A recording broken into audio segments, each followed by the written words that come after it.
The run game, I think, accomplished what it wanted to accomplish last year. What's the next step?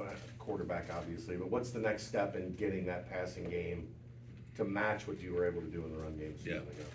Yeah, obviously, really good in the run game. You know, sad part about that, doesn't score points. We've got to score points, period. You know, 23, I forget what we averaged, 23, 24 a game. You know, it's not going to get it done. Obviously, we want to run the ball, and I think that's where it starts, you know, with Coach Satterfield and our staff. And, you know, that's the team makeup. They know we have to run the football effectively to win. But at the end of the day, you got to score points. You got to be good on third down. You got to be good in the red zone. You can't give up sacks. You got to connect when people are open. You know, all things that we need to improve on from last year. So that's just that next step. You know, and obviously bringing in pieces of the puzzle, you know, making your roster better, which I feel like we did a really good job of this year, will help that out tremendously. But we just got to be efficient and take advantage of each one of our possessions by putting the ball in the end zone. The second running back position last year was a significant role in the offense with Miles and Ryan Montgomery. With Evan and Chance, how are they coming along, and what are you kind of looking at that second running back position? You know, good, and I think if you probably pinpoint one spot that's kind of got a lot of hidden importance, it's that second, you know, running back spot, whoever that may be. You know, obviously Corey back, you know, that's tremendous for us to have him back, that experience, a guy that has handled the load and been successful. But that number 2 spot is important, and we got to find that, you know, early on in camp, you know, and we've got several guys, talented guys, vying for that spot, and they've all shown signs, you know, throughout spring ball and throughout the summer and how they've worked, but you really don't know, you know, until you get into the battles, the heat of the battle, and so that'll be a point of emphasis on us in fall camp. Fans know about Xavier Henderson, the receiving leader. Tony Tyron, they've got some big catches at other places and all that. Do you see settling on 3-4 guys, or is this going to be like hockey line changes with all the?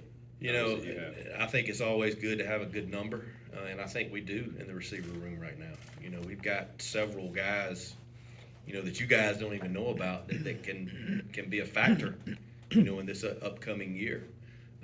But you can't replicate experience, you know, and that's what Tyron and Tony and Aaron Turner brings to the table. So those guys, you know, will get significant playing time, you feel like. And, you know, you look at what Barry Jackson did last year when he got his, you know, few reps, in-game reps. You know, we just feel like he can build off that. We've got to get him, you know, the ball in certain situations because he's definitely explosive. And you got to get him a certain number of touches. But we feel like it's a great room there. They all worked hard. They're all really consistent.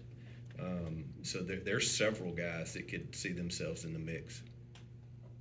You talk about the running game being really good last season. How beneficial is it for you to have all 5 offensive linemen returning this season to run the football? Yeah, I think you could ask any coach in the country, you know, that question. They would all love to have that kind of experience coming back like we do. And especially with the type of offensive we run, you know, everything runs through the running game and our O-line. But just have that chemistry and that camaraderie back, I mean, gives us a huge plus. And then when you couple that with Corey and the experience and he has, you know, it's definitely a security blanket for all of us. Similar question, with the O-line returning intact, how does that impact you in training camp in terms of maybe there are things you don't even have to worry about teaching or whatever, because all these guys have been through it together? Well, I think what it does probably first and foremost is now you can focus a little bit more on the 2s and the 3s and give them some more reps because you know those guys, you know, those 5 guys, maybe 6 guys that had tons of reps, tons of experience last year. You just kind of have to keep those guys fine-tuned, you know, so you can focus a little bit more on your depth at that position, and that's a huge plus. Coach Satterfield mentioned the improved tight end room this year, and Yeah. to be probably the most experienced and improved room on the team. How do you plan to utilize those skill sets within your offense to take it to the next level? We'll definitely mismatches with those guys. And you know, and our tight end, it's kind of a, you know, for lack of a better term, a positionless tight end. They all can do a bunch of different things. They can play your traditional H-back. They can play an inline tight end. They can play a fullback spot. You can split them out wide and use them in mismatches in the passing game. So to bring in, you know, Joe Royer, a guy that's got experience, that fits that mold, can do all of those things. Francis Sherman, you know, we got several. Joey Belgian, Zahersky from last year. Brought in a freshman, Gavin Grover, who fits that to a T, you know, and has a tremendous future ahead of him. But to have that many guys in the room that can do multiple things like that, big advantage for us. And you know, you get back to the red zone targets, low red zone. We struggled in the red zone last year. Having those guys to be able to be viable options down in the red zone will be a huge help in that department. You touched on it there, but the red zone efficiency, how do you, besides the tight end position, how do you become more successful in that and practice that throughout camp so you're ready for week one? Well, you know, we had a lot of explosives in the running game last year. But we didn't finish. You know, been a huge emphasis with Corey and the backs, finishing those runs. You know, breaking tackles. When you know, there's two huge things on offense. When you take care of the football, when you don't turn it over, and then you win the explosive play battle, you know, you win 90% of the time, maybe 92, 94% of the time. If you just do those two things and nothing else. So we got to finish off explosive runs with scores, and then we've got to get creative, probably a little more creative with what we do, especially in the low red zone. It's kind of been a point of focus for our staff, you know, in the off season. Getting tight ends more involved, doing different things, you know, from a formation standpoint. But we've put a lot of thought, you know, into that because it was such a struggle for us last year. What's the key to this offense opening up the middle of the field? It felt like that was an area that you guys didn't really get the chance for whatever reason to explore much. How key is that, and what's the plan of attack to open it up? You know, we've got to do it with the things we call and the certain concepts that we run. We got to make sure we're hitting on all areas, but usually that's the last spot for a quarterback to get comfortable with. You know, just from a common sense standpoint, it's because there's more bodies in there. You know, quarterbacks feel real comfortable working on the edges, and that's what we did a lot last year. So having that growth at the quarterback position should open up that area of the field a little bit more for us. It seems every day, Coach, we open up our email, we have a new watch list or award that Luke Handra is up for. In fact, we just got one that is on the Outland watch list. Easy question to ask, maybe hard to answer. How good is Luke Handra?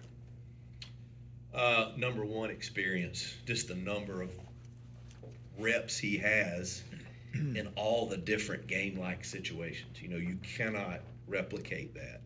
And then his skill set, you know, what he can do, obviously in the run game, and then pass protection, you know, being able to do that. I mean, he's a complete lineman.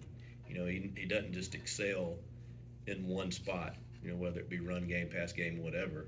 He's complete where he can do both. You can count on him doing both. And then just his leadership, you know, up front for the O-line and then for our offense and then for our team. You know, all those things. He brings a lot of value, you know, to us. So answer your question, very good player. Glad we've got him, bright future ahead, you know. You ever tried to put on a sport coat? No, I don't want to do that. I don't want to do that. With Coach Veit making a lateral move from Iowa State to Cincinnati, have you had conversations with him this offseason about how to attack and exploit the best defenses like Iowa State? We did, you know, and it's different. You know, structurally, it's different.